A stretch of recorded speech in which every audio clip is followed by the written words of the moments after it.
If you've spent any time researching financial advisors, you've probably read this advice. Only work with a fee only fiduciary. Never work with someone who earns a commission. It sounds like smart, protective advice, and I understand why people say it. But here's what nobody tells you: that advice is oversimplified, and for some retirees, it's actually leading them to reject strategies that could genuinely help them, simply because of how the advisor gets paid, not because of whether the advice is good. I'm going to walk you through exactly how advisors are compensated, bust a myth that's more common than you'd think, and give you the real questions you should be asking. Questions that have nothing to do with commission versus fee. Here's the problem with reducing this whole decision down to one label. Retirees have been told over and over that compensation model equals trustworthiness. Fee only, good. Commission, bad. Full stop. But that's not how it actually works. And when people believe that oversimplified rule, they sometimes walk away from strategies like a properly structured fixed index annuity out of fear, not because they actually researched whether it fit their situation. Let's slow down and look at how this really works. There are really three main models you'll run into. The first is commission based. This is common with insurance products like annuities and life insurance. When you purchase one of these products, the carrier, meaning the insurance company, pays the advisor a commission.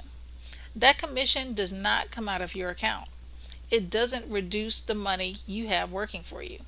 It's built into the product by the carrier, similar to how a mortgage broker gets paid by the lender, not by writing them a separate check. The pro here is that you're not paying an ongoing fee just to have a conversation. The con is that it can create pressure to recommend a product because it pays a commission, not because it's the right fit. That risk is real, and I'm not going to pretend it isn't. The second model is fee only, often called assets under management, or AUM. Here, you pay the advisor a percentage of your total assets every year, typically somewhere around 1%, regardless of what they recommend. The pro is that the fee isn't tied to any one specific product sale. The con, and this is the part most people never hear, is that this advisor is now financially incentivized to keep your money under their management. Anything that moves money out of that pool, including an annuity, reduces their revenue. That's a conflict of interest too. It's just a quieter one. The third model is fee based or hybrid. This is a mix. The advisor might charge a flat planning fee for advice and also earn a commission on certain products they help you purchase. It's the most common model you'll actually encounter today. Now, let's get to the myth I want you to walk away from today: the idea that fee only automatically means unbiased. It doesn't.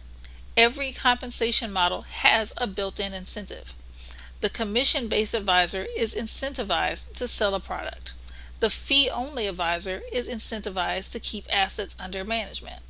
Neither incentive automatically disqualifies the advice, and neither one automatically guarantees it's good. Let me give you a simple example. Picture two advisors and the same client.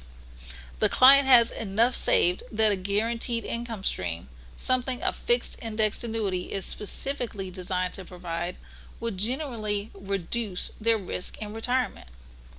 The fee only advisor never brings it up, not because they're dishonest, but because moving that money into an annuity shrinks the assets they manage and shrinks their fee. Meanwhile, the commission based advisor recommends the annuity because it actually solves the client's problem: guaranteed income they can't outlive. Same client, same need. The advisor everyone assumes is unbiased stayed silent. The one everyone's been told to avoid gave the client exactly what they needed. The compensation model didn't determine who gave better advice. Fit did. So, if compensation model isn't the right filter, what should you actually be asking, no matter who you're sitting across from? Ask this: are you operating under a fiduciary standard or a suitability standard? And what does that actually mean for the advice you're giving me? Ask this: does this recommendation solve a problem I actually have, or does it happen to fit your business model? And ask this: what are my alternatives, and why is this the better choice for my situation? The advisor who's willing to answer these clearly without getting defensive is the one you can trust, not because of how they're paid, but because they're being transparent about it.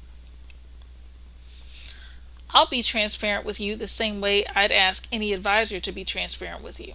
My compensation on annuity placements is commission based, paid by the insurance carrier, not billed to you directly. But here's what actually drives my recommendations. I start with a diagnosis of your entire retirement income situation, including your Social Security strategy, your Medicare situation, and whether IRMA is quietly costing you money you didn't know you were losing. The product conversation only happens if, and only if, it actually fits what you need. Don't choose an advisor based on a compensation label alone. Choose one who's willing to show you the whole picture. If anything I've shared today resonated with you, get the free booklet called For Those Who Want to Prosper and Thrive in Retirement. Check out the link in the description box to get that information.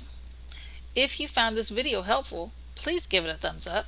It helps more people find this channel and get access to this kind of straightforward retirement education. And if you're not subscribed yet, hit that subscribe button and the bell notification so you never miss a video.